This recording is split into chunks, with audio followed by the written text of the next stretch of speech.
نحمده ونصلي على رسوله الكريم اما بعد فاعوذ بالله من الشيطان الرجيم بسم الله الرحمن الرحيم رب اشرح لي صدري ويسر لي امري واحلل عقدة من لساني يفقهوا قولي.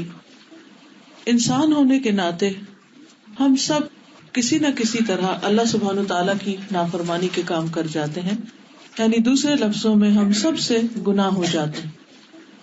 آدم علیہ السلام بھولے، ہم سب بھول چوک کا شکار ہوتے ہیں. بعض گناہ لا علمی میں ہوتے ہیں، بعض جان بوجھ کر ہوتے ہیں.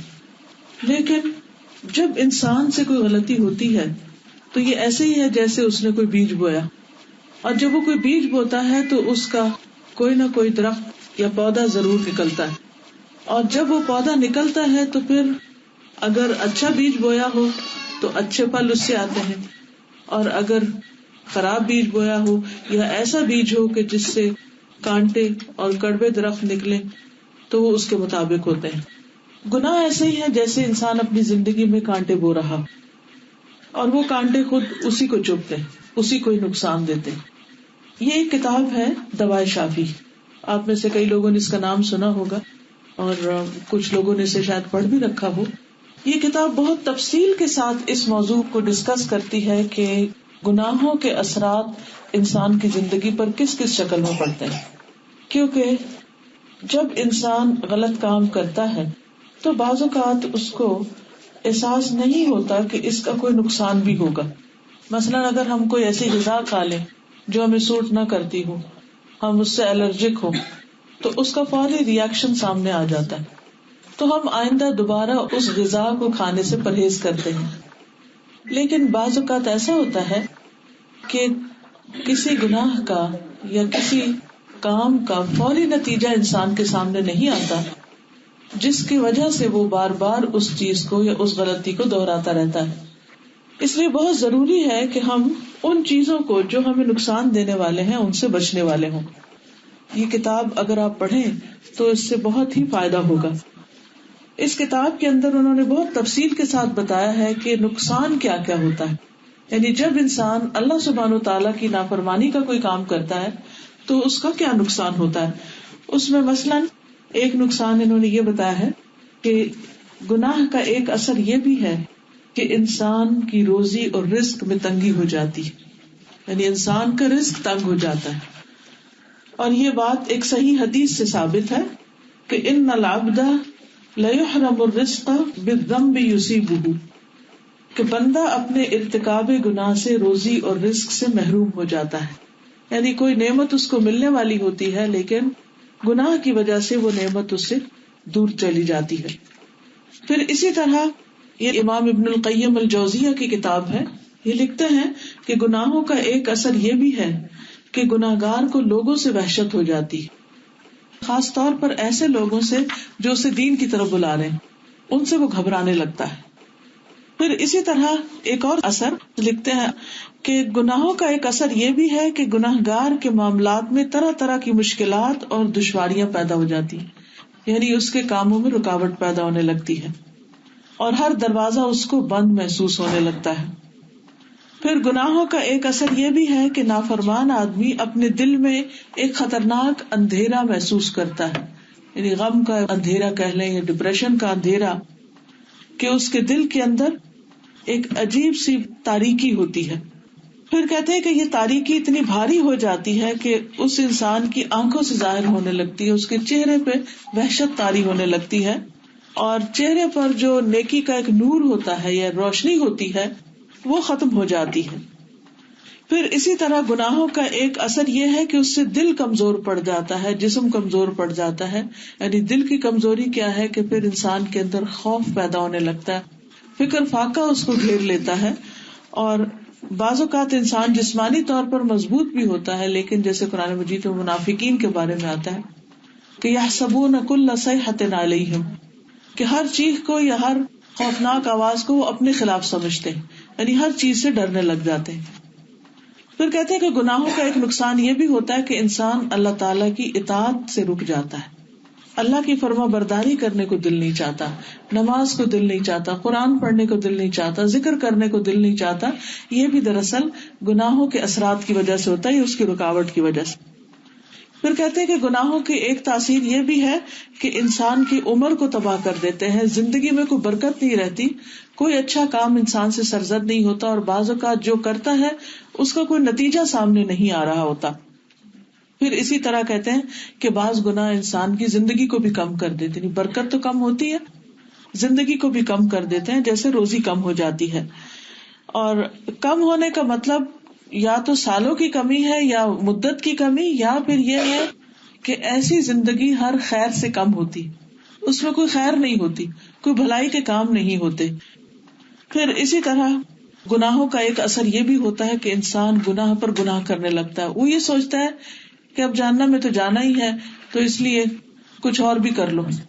یعنی اس کو توبہ کی توفیق نہیں ہوتی، اور توبہ کو اس کا دل بھی نہیں چاہتا، اور توبہ کے بعد وہ اپنے رویے سے باز بھی نہیں آتا، بلکہ بعض اوقات تو اسے پھر گناہوں پر فخر ہونے لگتا ہے، یعنی چوری اور اوپر سے سینہ زوری. پھر اسی طرح یہ ہے کہ بعض پچھلی قومیں جو ہیں ہم دیکھتے ہیں کہ اللہ سبحانہ تعالیٰ نے دنیا میں گناہوں کی وجہ سے ان کو تباہ بھی کر ڈالا، جیسے قوم نوح ہے، قوم عاد ہے، قوم سمود ہے. پھر اسی طرح یہ کہ گناہوں کی نحوست سے صرف انسانوں کو نقصان نہیں پہنچتا، بعض اوقات جانور تک اس سے متاثر ہوتے ہیں اور ان پر زندگی تنگ ہو جاتی. مثلاً بارشیں رک جاتی ہیں یا ضرورت سے زائد بارشیں ہونے لگتی ہیں. یہ چیزیں بھی گناہوں کے اثرات جو باقی مخلوق پر پڑتے ہیں اس کی طرف اس سے اشارہ ملتا ہے. پھر اسی طرح یہ ہے کہ گناہ جو ہے وہ انسان کی عقل کو مارتے ہیں، یعنی مت ماری جاتی ہے، اور انسان ایسے کام کرنے لگتا ہے کہ جن میں کوئی سمجھداری نہیں ہوتی. پھر اسی طرح یہ ہے کہ گناہ جو ہے وہ انسان کے لیے ذلت کا باعث بنتے ہیں، دنیا میں بھی رسوائی کا باعث بنتے ہیں. اور بعض گناہ ایسے ہیں کہ جن کے کرنے والوں پر لعنت بھی بھیجی گئی ہے، یعنی قرآن و حدیث میں تفصیل کے ساتھ ان کا ذکر ملتا ہے. پھر گناہگار جو ہوتا ہے وہ دعا سے محروم رہتا ہے، یعنی اس کا دعا کرنے کو دل نہیں چاہتا، اور بعض اوقات دوسروں کی دعائیں بھی اس کو نہیں ملتی، کیونکہ دوسروں کے ساتھ کوئی خیر و بھلائی نہیں کرتا تو پھر دوسروں کی طرف سے اس کو کوئی فیض نہیں پہنچتا. پھر اسی طرح یہ ہے کہ دنیا میں جب بحیثیت قوم کوئی گناہ کرنے لگتی تو بعض اوقات اجتماعی آفات آتی ہیں، زلزلے آتے ہیں یا طوفان آتے ہیں یا اور اسی طرح کی مصیبتیں انسانوں پر آ جاتی ہیں. پھر اسی طرح گناہ کا ایک اثر یہ بھی ہے کہ دل سے حیا ختم ہو جاتی ہے، جو کہ ایمان کا ایک حصہ ہے. پھر اسی طرح گناہوں کی سزا میں سے دنیا کی تو تکلیفیں اور نقصان ہے ہی کہ رزق روزی کم ہو جاتی ہے، یہ انسان کے کاموں میں رکاوٹ آتی ہے. آخرت کی ہلاکت بہت ہی بڑی ہے، اور انسان اللہ تعالیٰ کے قرب سے محروم ہو جاتا ہے، یعنی اللہ تعالیٰ کے قریب نہیں جا پاتا. اور وہ ذکر اذکار کرتا بھی ہے تو وہ بھی بے روح ہوتے ہیں، نماز پڑھتا ہے تو یوں لگتا ہے جیسے کوئی نماز پڑھی نہ ہو، اور اس میں پوری طرح اس کا دل بھی نہیں لگتا. پھر اسی طرح اگر گناہ ایسے ہو کہ جو حقوق العباد سے تعلق رکھتے ہوں، جیسے بندوں پر ظلم کرنا ہو، تو اس سے بندوں کی بددعائیں بھی انسان کو ملتی ہیں، اور پھر ان چیزوں کی وجہ سے انسان اللہ کا نہیں شیطان کا دوست بننا شروع ہو جاتا ہے، اور شیطان اس کو اپنے گھیرے میں کر لیتا ہے. جب شیطان اپنے گھیرے میں کر لیتا ہے اس کو، یا اس کے دل پہ قبضہ کر لیتا ہے، تو انسان پھر دیکھتا بھی شیطان کی مرضی کا ہے اور سنتا بھی اسی کی مرضی کا ہے، اور اس کے ہاتھ پاؤں بھی شیطان کے ایک طرح سے آلہ کار بن جاتے ہیں. تو اس لیے بہت ضروری ہے، یہ کتاب تو خیر ساری ہے ہی اس ٹاپک کے اوپر، بہت ہی زبردست کتاب ہے. اگر اردو مشکل معلوم ہو تو اس کے آڈیوز بھی موجود ہیں، لیکن میں سمجھتی ہوں کہ زندگی میں ایک دفعہ سب کو یہ کتاب پڑھنی ضرور چاہیے. اس کا نام ہے دوائے شافی، یعنی ایسی دوا کہ جو انسان کو شفا دیتی ہے، جس سے انسان کے اندر کی جو کمپلیکسز ہیں وہ دور ہوتے ہیں. تو جب ہمیں یہ بات سمجھ میں آ جائے کہ گناہ جو ہے وہ انسان کے لیے نقصان دہ ہے، اور ہم میں سے کوئی بھی یہ نہیں کہہ سکتا کہ میں نے تو کبھی کوئی غلطی کی نہیں ہے، اور انجانے میں بھول چوک میں انسان کے منہ سے بعض اوقات کوئی ایسی بات نکل جاتی ہے جو اللہ تعالیٰ کو پسند نہیں آتی، بعض اوقات انسان کے ہاتھ سے کوئی ایسا کام ہو جاتا ہے، انسان کی سوچ میں ایسی چیز آ جاتی ہے جو ناپسندیدہ ہوتی ہے، کیونکہ اللہ سبحانہ و تعالیٰ کا ناپسندیدہ انسان وہ ہے کہ جس کا دل گناہگار، اور دل کے گناہ جو ہے وہ بہت سارے ہوتے ہیں، اسے برے خیالات ہیں، بدزنی جو ہے، یہ تمام چیزیں شامل ہو جاتی ہیں. تو ہمیں پھر ان کو دھو ڈالنا چاہیے. اسی لیے آج کی مجلس میں یہ کتاب تقسیم کی گئی ہے اور اس سے ہم کچھ چیزیں پڑھیں گے بھی کہ ہم چاہے اپنے گناہوں کو پہچانے یا نہ پہچانے یا ان کے اثرات دیکھیں، تو اس کے لیے ضروری ہے کہ ہم پھر ایسے کام کریں کہ جس سے گناہ دھل جائیں. اور ویسے بھی انسان کو جیسے جسمانی طور پر نہانے دھونے کی ضرورت رہتی ہے، ہماری باڈی کو ڈی ٹاکس کرنے کی ضرورت رہتی ہے، اسی طرح انسان کو گناہوں سے نجات حاصل کرنے کے لیے صرف زبانی توبہ نہیں کافی، بلکہ عملی طور پر بھی بہت کچھ کرنے کی ضرورت ہوتی. تو آپ اس کتاب کو کھول لیجئے تاکہ آپ اب بھی اس کو پڑھیے اور ادھر جانے کے بعد بھی دوسروں سے بھی شیئر کر سکتے ہیں اور اس کے ساتھ ساتھ آپ ان چیزوں پر عمل بھی کر سکتے ہیں. قرآن مجید میں اللہ تعالیٰ فرماتے ہیں کہ ان الحسنات یذہبن السیئات، حسنات سیئات کو لے جاتی ہیں. یعنی ایک انسان سے اگر کوئی غلطی ہو جاتی ہے اور اس کے بعد وہ اچھا کام کرتا ہے تو اچھائی برائی کو مٹا دیتی ہے. تو پھر ہم کیا ایسے کام کریں کہ جس سے ہماری برائیاں ساتھ ساتھ مٹتی چلی جائیں. تو وہ کون سے اعمال ہیں کہ جس کی وجہ سے انسان کی برائیاں دور ہو جاتی. اس میں سب سے پہلے آپ دیکھیں کہ وضو کے بعد 2 رکعت نفل پڑھنا. پیج نمبر 19 آپ دیکھیے. اس کا مقدمہ وغیرہ آپ گھر جا کے خود پڑھ لیجئے. مثلاً جب یہ احساس ہو کہ مجھ سے غلطی ہو گئی ہے، کوئی بات زبان سے نکل گئی ہے، کوئی عمل میں ایسی چیز آ گئی ہے، جو ہی احساس ہو تو انسان کو اس گناہ کا بوجھ اتارنے کی فکر کرنی چاہیے، ہٹانے کی فکر کرنی چاہیے، نہ کہ وہ سینے پر لیے رہے. کیونکہ گناہ کو قرآن مجید میں وزر کہا گیا ہے کہ وہ ایک بوجھ ہے. دنیا میں بھی بوجھ ڈالتا ہے انسان کے اوپر، اور آخرت میں تو اس کے نام اعمال میں اس کے لیفٹ ہینڈ کی طرف جو اس کی کتاب لکھی جا رہی ہے وہ اس کے لیے اگر بھاری ہو گئی تو پھر قیامت کے دن نجات مشکل ہو جائے گی. تو کہتے ہیں کہ وہ اعمال جن سے آدمی کے پچھلے سارے گناہ معاف ہو جاتے ہیں، ان میں پہلا عمل یہ ہے کہ آدمی کامل توجہ سے وضو کرے، یعنی اچھی طرح اہتمام کے ساتھ، جس میں انسان کی جسم کا کوئی حصہ خشک نہ رہے، ہاتھوں پر کوئی نیل پالش نہ ہو یا جسم پر کوئی ایسی چیز چپکی بھی نہ ہو کہ جس سے پانی کی رکاوٹ ہو. پوری طرح مسنون طریقے سے وضو کرے اور پھر 2 رکعت نماز پڑھے. حضرت حمران جو حضرت عثمان کے غلام تھے وہ بیان کرتے ہیں، انہوں نے دیکھا کہ حضرت عثمان نے وضو کا پانی منگوایا اور اپنے دونوں ہاتھوں پر برتن سے پانی ڈالا اور ان کو 3 مرتبہ دھویا. برتن سے کس طرح؟ یعنی جیسے یہ برتن ہو تو یوں کر کے، خشک ہاتھ کو برتن کے اندر نہیں ڈالنا چاہیے، اور خصوصاً صبح اٹھ کر، ایک انسان کو نہیں پتا کہ اس کا ہاتھ کسی نجاست والی جگہ پہ نہ لگ گیا ہو. تو جب پہلے زمانے میں ٹیپس نہیں ہوتی تھی، اور اگر آج بھی کبھی ٹیپ نہ ہو تو اس کا طریقہ یہ ہے کہ جیسے لوٹے سے ڈال کے یا کسی بھی برتن سے ہاتھ میں پانی ڈال کے پھر پہلے ہاتھوں کو اچھی طرح دھوئے.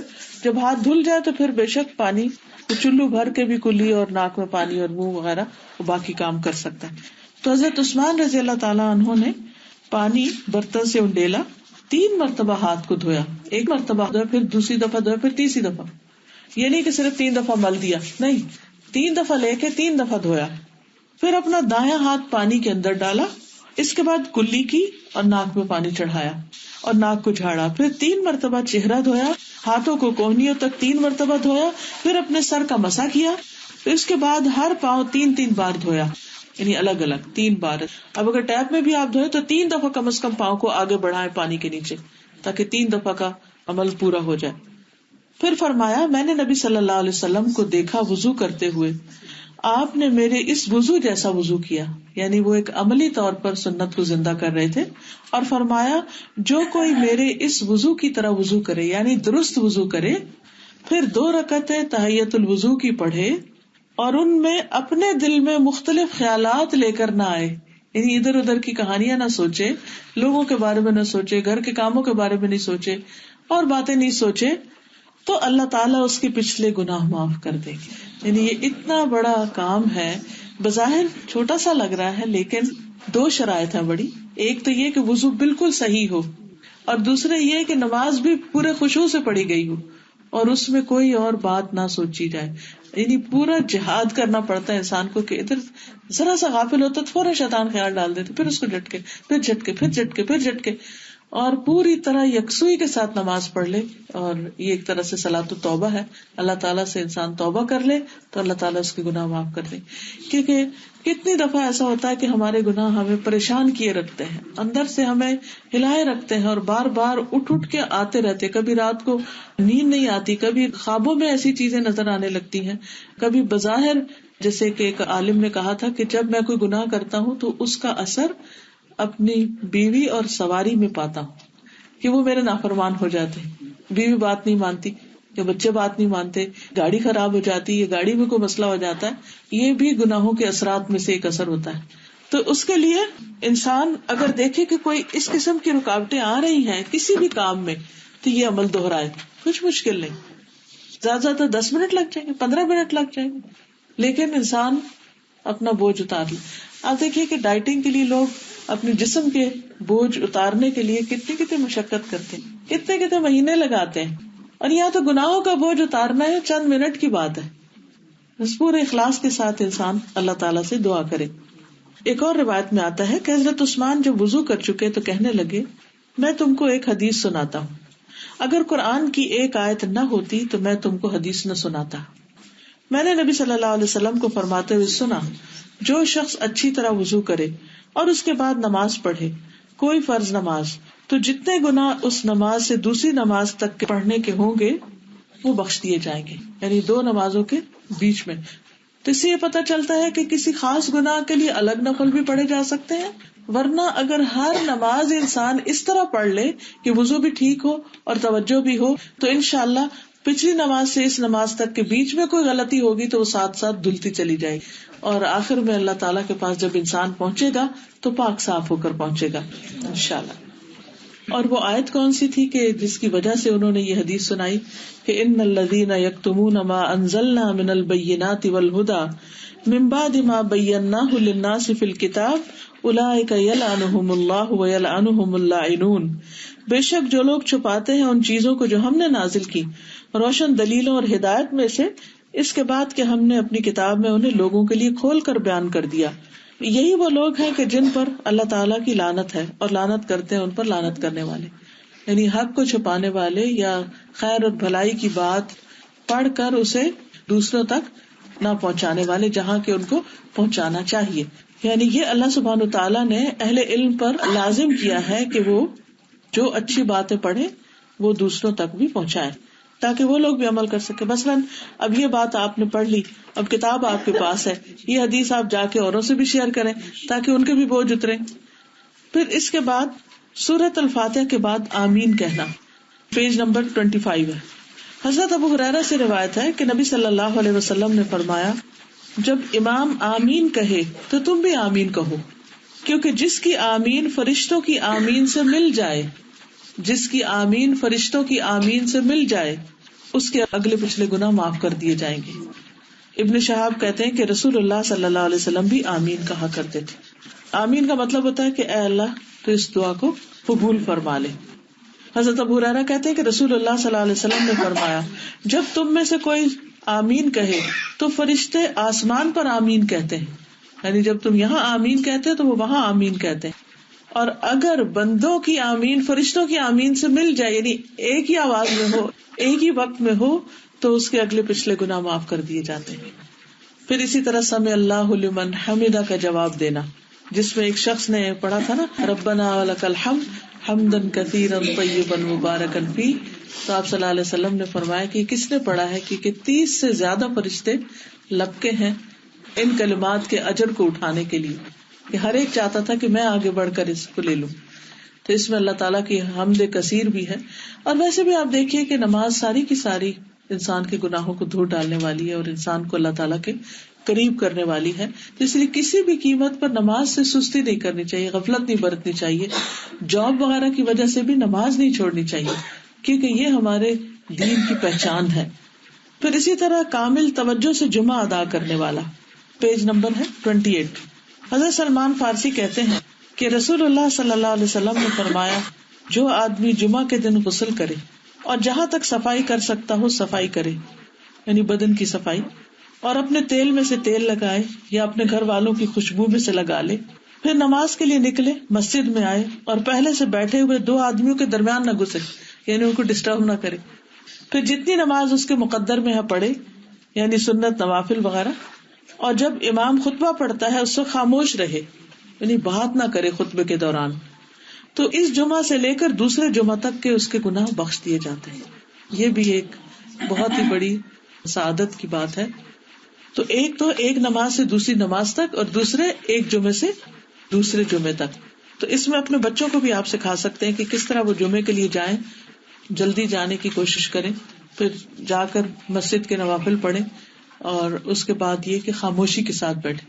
بعض اوقات کچھ مساجد میں جیسے عربی میں خطبہ ہوتا ہے، انگلش میں ہوتا ہے یا اردو میں ہوتا ہے، اور وہ زبان ہمیں سمجھ نہیں آ رہی ہوتی، تو کچھ لوگ بور ہونے لگتے ہیں تو آپس میں بات چیت بھی شروع کر دیتے، یا پھر انسٹرکشن دینے لگتے ہیں، آگے ہو جاؤ، پیچھے ہو جاؤ، جگہ دے دو. اس طرح کی بات بھی نہیں کرنی چاہیے خطبے کے دوران. یعنی اگر آپ کسی کو کچھ کہنا بھی چاہیں تو اس خاموشی سے اشارے کے ساتھ بات کر لیں. پھر یہ ہے کہ نماز جو ہے یہ بذات خود گناہوں کو ختم کرنے والی ہے. پھر یہ کہ نماز کے لیے گھر سے وضو کر کے نکلنا جو ہے، جو شخص پاکیزہ طور پر گھر سے نکلتا ہے تو اس کے ہر قدم پر جو وہ مسجد کی طرف بڑھاتا ہے اس کے گناہ معاف کر دیے جاتے ہیں. پھر دیکھیے پیج 39، 100 مرتبہ سبحان اللہ کہنا، اور یہ بہت ہی آسان عمل ہے. حضرت ابو ہریرہ کہتے ہیں کہ رسول اللہ صلی اللہ علیہ وسلم نے فرمایا، جو شخص دن میں 100 مرتبہ سبحان اللہ و بحمدہ کہے اس کے گناہ مٹا دیے جاتے ہیں، خواہ وہ سمندر کی جھاگ کے برابر ہی کیوں نہ. 100 مرتبہ کیسے ہوتے ہیں؟ دونوں ہاتھوں پہ انسان 30 دفعہ، اور پھر 3 دفعہ پڑھ لے، پھر 33، پھر 33، اور آخری مرتبہ 34 مرتبہ. چلیے اس وقت ہم اس کو پڑھ لیتے ہیں، سب پڑھ، یعنی خالی سبحان اللہ نہیں، سبحان اللہ و بحمدہ، سبحان اللہ العظیم.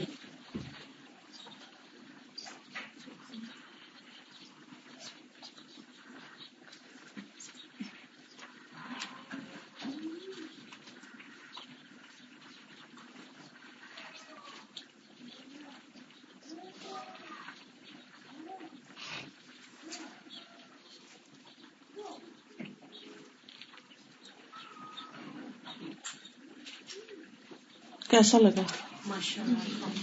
کیا محسوس ہو؟ کوئی بتائے گا؟ جس سے میدان عرفات میں جب انسان پوری توجہ کے ساتھ پڑھ رہا ہوتا ہے نا، مجھے وہی سین یاد آیا.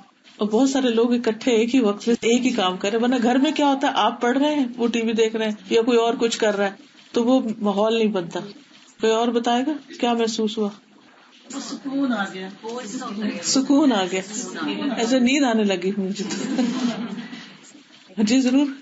مجھے آپ پہ بہت پیار آ رہا تھا. اچھا. آپ نے جیسے بچوں کو سکھاتے ہیں، پڑھاتے ہیں، اور ساتھ ہی بتایا جاتا ہے، اور اس طرح آپ نے ماشاءاللہ سب کو پڑھایا. کیونکہ فوری عمل نہ کیا تو پھر وہ بعض اوقات گھر جا کے بھول بھی جاتا ہے، لیکن یہ جو اتنا ٹائم آپ نے لیا نا، یہ آپ کو بعد میں بھی یاد آئے گا کہ اچھا ہم بیچ میں چپ ہو گئے تھے اور یہ پڑھ رہے تھے. حدیث میں آتا ہے، حضرت ابو ہریرہ سے روایت ہے کہ رسول اللہ صلی اللہ علیہ وسلم نے فرمایا، 2 کلمے ایسے ہیں جو رحمان کو بہت پیارے ہیں، زبان پر بہت ہلکے ہیں اور ترازو میں بہت بھاری ہیں، اور وہ ہیں سبحان اللہ و بحمدہ، سبحان اللہ العظیم. آدمی کو چاہیے کہ چلتے پھرتے ان کلمات کا ورد کرتا رہے، یعنی جب موقع ہو بیٹھ کے بھی کر لے، چند منٹ تو لگے، سفر کے دوران، بس، ٹرین، ڈرائیونگ کرتے ہوئے. اور اسی طرح بعض اوقات ہم کوکنگ کر رہے ہوتے ہیں یا گھر کے کوئی بھی کام کر رہے ہوتے ہیں تو زبان کو خالی نہ رہنے. مومن جو ہوتا ہے اس کی زبان ہر وقت ذکر سے تر رہتی ہے. پھر اسی طرح 100 برائیاں مٹا دینے والا کلمہ، حدیث میں آتا ہے، رسول اللہ صلی اللہ علیہ وسلم نے فرمایا، جو کوئی لا الہ الا اللہ وحدہ لا شریک لہ لہ الملک ولہ الحمد وہو علی کل شیء قدیر ایک دن میں 100 بار کہے تو یہ اس کے لیے 10 گردنوں کے آزاد کرنے کے برابر ہوگا، جیسے 10 غلام آزاد کر دیے. اس کے لیے 100 نیکیاں لکھی جائیں گی اور اس سے 100 برائیاں مٹا دی جائیں گی، اور یہ کلمہ اس کے لیے اس دن شام تک شیطان سے بچانے کا ذریعہ رہے گا، یعنی شیطان اس پر غالب نہیں آئے گا. اور جو شخص یہ عمل لے کر آئے گا اس سے بہتر کوئی اور شخص نہیں آئے گا. یعنی عام طور پر ہمیں لوگوں کے ساتھ ایک کمپٹیشن ہوتا ہے نا کہ ہمارے کپڑے سب سے اچھے ہوں یا گھر اچھا ہو یا گاڑی اچھی ہو. تو جو شخص اس کلمے کی روز پابندی کرے گا قیامت کے دن اس کا عمل سب سے بہترین ہوگا، سب سے خوبصورت ہوگا، سوائے اس آدمی کے جس نے اس جیسا عمل کیا ہو. تو اس سے 4 باتیں پتہ چلتی ہیں. نمبر 1 10 غلام آزاد کرنے کا ثواب، 100 نیکیوں کا لکھا جانا، 100 برائیوں کا مٹنا، اور پھر صبح سے شام تک شیطانی حملوں سے محفوظ رہنا. اور اگر 100 مرتبہ نہ کہہ سکے تو 10 مرتبہ کہہ لیں، 10 مرتبہ صبح، 10 مرتبہ شام. پھر اسی طرح نماز کے بعد کی تسبیحات ہیں، سبحان اللہ سبحان اللہ سبحان اللہ 33 بار، الحمدللہ 33 بار، اللہ اکبر 34 بار. تو یہ بھی بہت ہی فضیلت والے کلمات ہیں. اس کے بارے میں بھی آتا ہے کہ اگر آخری بار لا الہ الا اللہ وحدہ لا شریک لہ لہ الملک ولہ الحمد وہو علی کل شیء قدیر پڑھ لے تو اس کی ساری خطائیں معاف کر دی جائیں گی، اگرچہ وہ سمندر کی جھاگ برابر ہی کیوں نہ ہو. یعنی کتنی بھی غلطیاں ہوں پھر انسان کی معاف ہوتی چلی جائیں گی. تو انسان تو خطا کا پتلا ہے، بھول چوک ہوتی رہتی. تو ہر نماز کے بعد اس کو پڑھنے کی عادت بنا لے. اور اگر آپ دیکھیں تو کچھ زیادہ ٹائم نہیں لگتا، یعنی یہ تینوں تسبیحات ہیں، ان کو کرنے کے لیے 1.5 منٹ چاہیے ہوتا ہے. تو کیا 1.5 منٹ نہیں ہمارے پاس کہ جس کے ساتھ ہم اپنے بوجھ جو ہے وہ اتار پھینکیں. پھر اسی طرح نیک لوگوں کی مجلس میں بیٹھنا، یہ بھی گناہوں کی معافی کا ذریعہ بنتا ہے. پیج 52. حضرت ابو ہریرہ کہتے ہیں کہ رسول اللہ صلی اللہ علیہ وسلم نے فرمایا، اللہ کے کچھ فرشتے ایسے ہیں جو راستوں میں اہل ذکر کو تلاش کرتے ہوئے گھومتے پھرتے رہتے ہیں. جب انہیں ایسے لوگ مل جائیں جو اللہ کا ذکر کر رہے ہوں، جیسے آپ کر رہے تھے بھی، تو ایک دوسرے کو آوازیں دینے لگتے ہیں کہ آؤ ادھر تمہارا مطلب حاصل ہو گیا.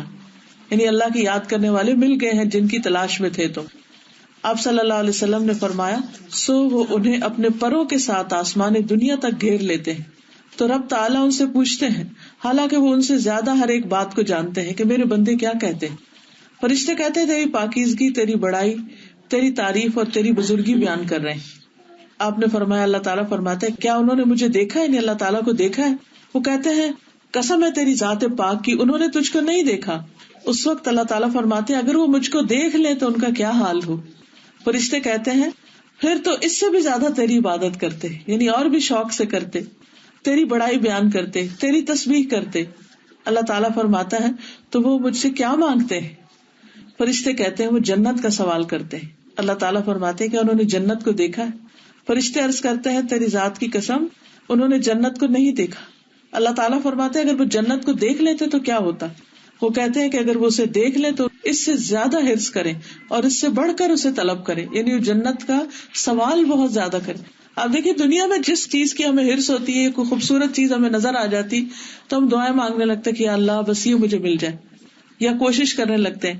تو جس کو جنت نظر آ جائے پھر وہ کیسے نہیں اس کا سوال کرے گا.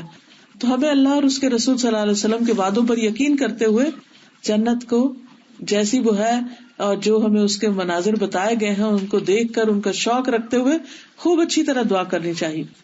فرمایا، تو کس چیز سے پناہ مانگتے ہیں؟ فرشتے کہتے ہیں کہ آگ سے. فرمایا، کیا انہوں نے آگ دیکھی؟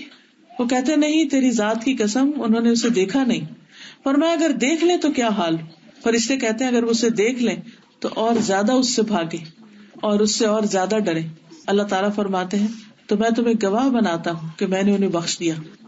ایک فرشتہ کہتا ہے، اے رب تعالیٰ، ان یاد کرنے والے بندوں میں ایک شخص کسی اور کام کے لیے وہاں آ کے بیٹھ گیا تھا.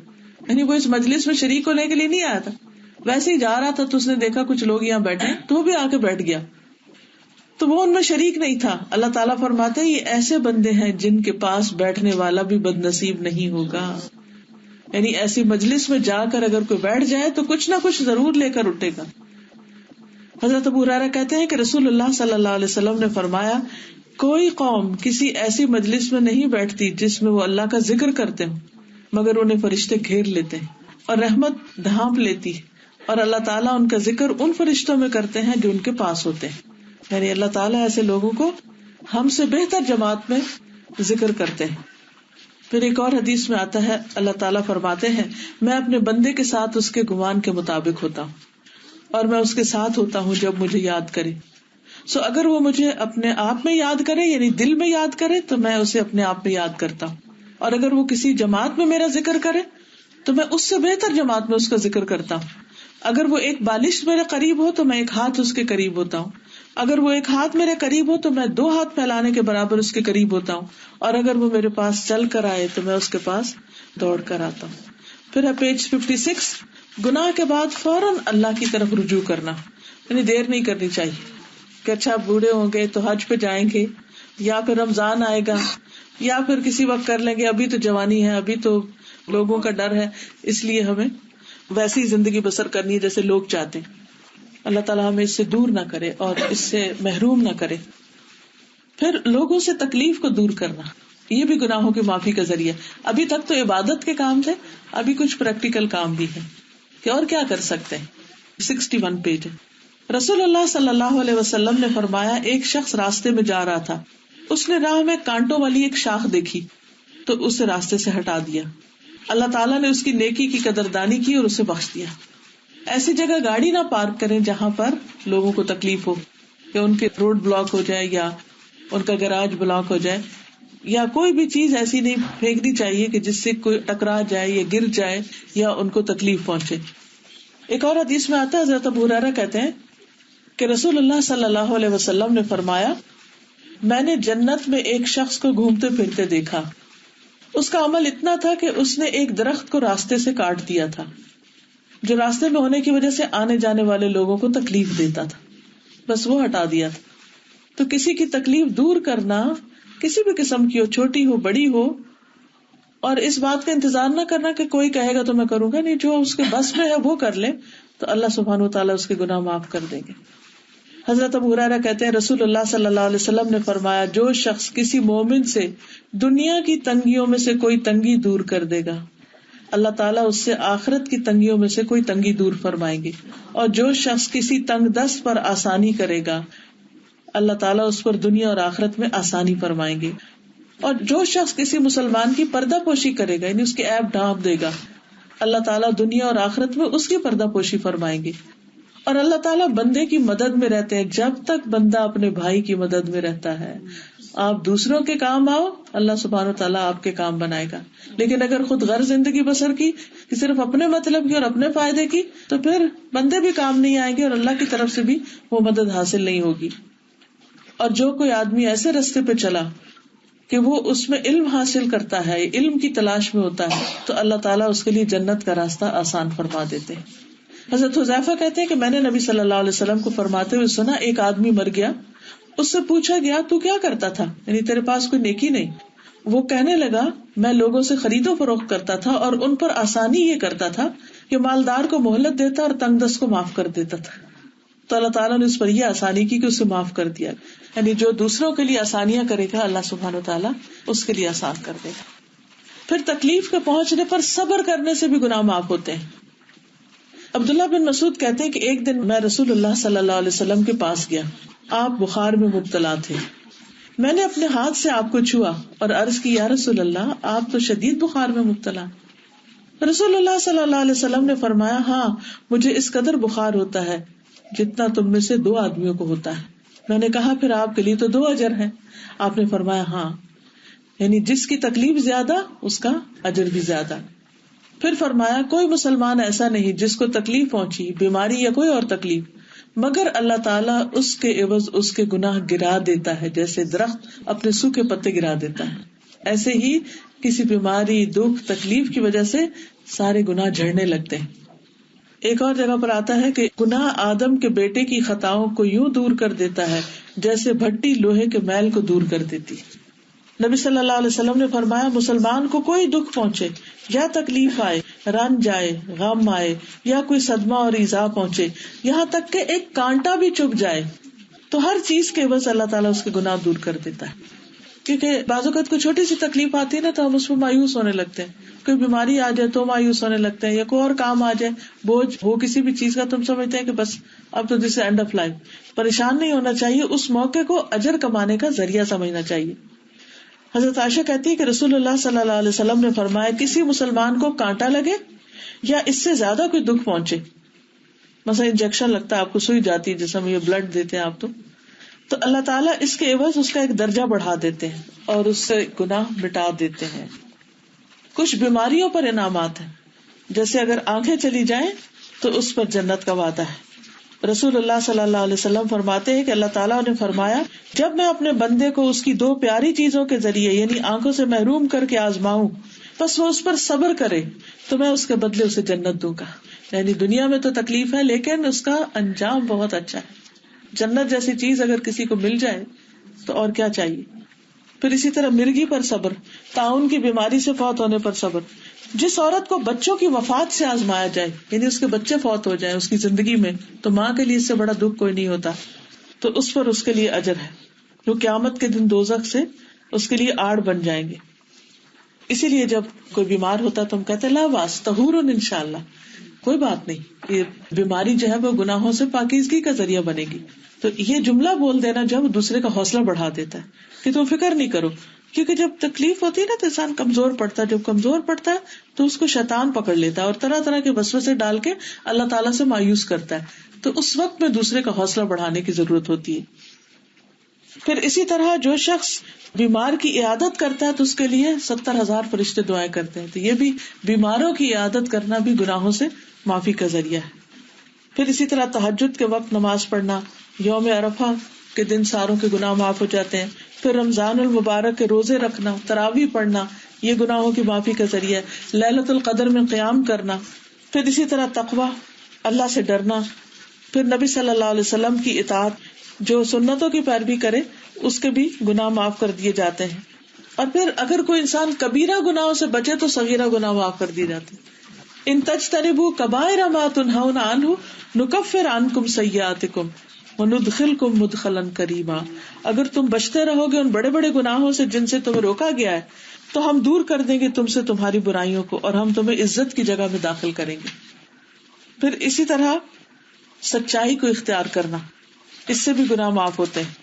صدقہ چھپا کے دینا, یہ اللہ تعالیٰ کے غضب کو ٹھنڈا کرتا ہے. پھر اللہ تعالیٰ سے ڈرنا, ان الذین یخشون ربہم بالغیب لہم مغفرۃ واجر کریم. جو لوگ غائبانہ طور پر اپنے رب سے ڈرتے ہیں ان کے لیے بخشش بھی ہے اور بہت بڑا اجر بھی ہے.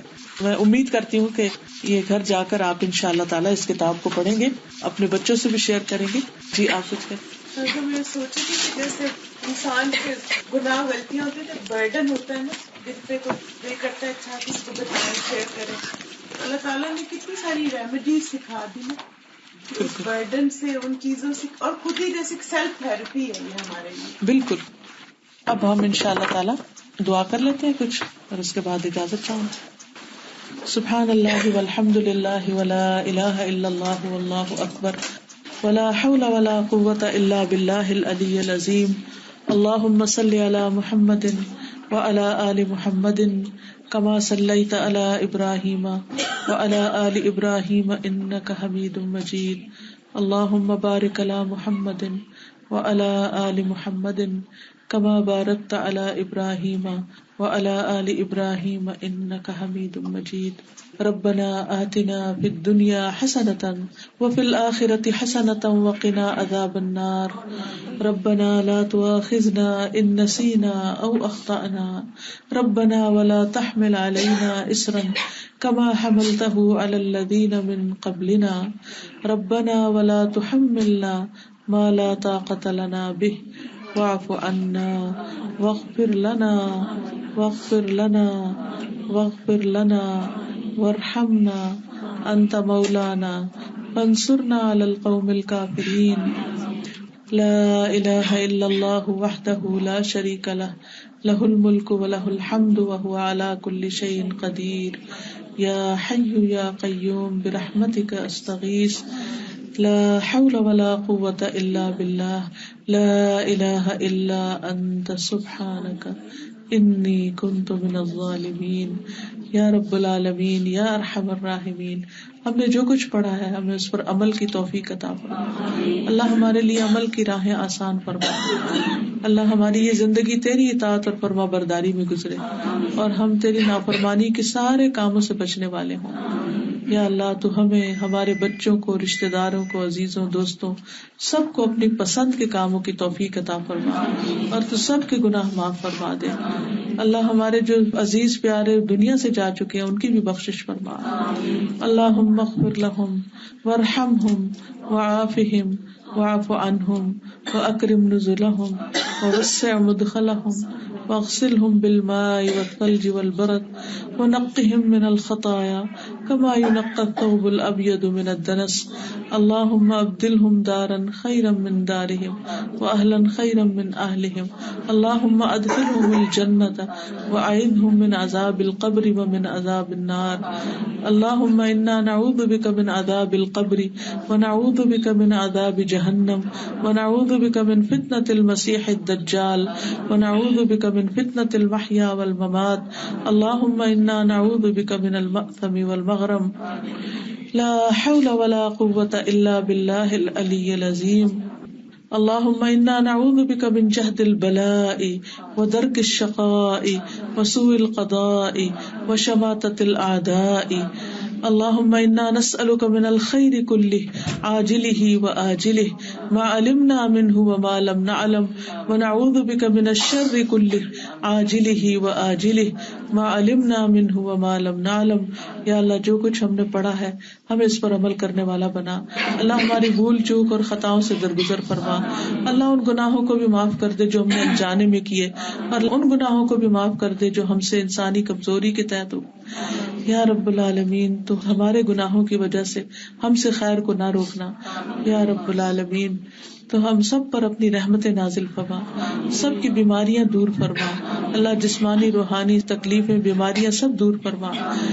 یا رب العالمین ہمارے بچوں کو نیک ہدایت عطا فرما. اللہ ان کی ساری مشکلات دور کر دے. یا رب العالمین تو ہمیں اس ملک میں رہتے ہوئے اپنے آپ کو صحیح مسلمان کی حیثیت میں رکھنے کی توفیق دے اور اپنے دین کی طرف بلانے والوں میں شامل کر دے. یا اللہ جو بھی لوگ دین کا کام کر رہے ہیں تو اپنی رحمت سے ان کی مدد فرما, ان کی ساری مشکلات آسان فرما دے, ان کے دلوں کو باہم جوڑ دے. یا اللہ تو ہمارے گناہوں کو معاف کر دے. یا اللہ جتنے بھی بیمار ہیں انہیں صحت دے اور جو دنیا سے جا چکے ان کو بخش دے اور ہم سب کو دنیا اور آخرت کی بھلائیاں نصیب فرما. جنہوں نے اس محفل کا اہتمام کیا انہیں جزائے خیر عطا فرما, اور جو لوگ آئے ہیں تکلیف اٹھا کر ان سب کا آنا قبول فرما. اور جو کچھ بھی ہم نے ان دنوں میں کیا ہے یا رب العالمین اس سارے کو قبول فرما.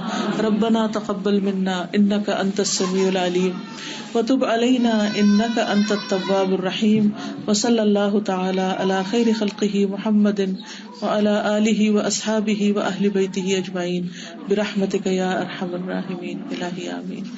سبحانک اللہم وبحمدک اشہد ان لا الہ الا انت استغفرک واتوب الیک.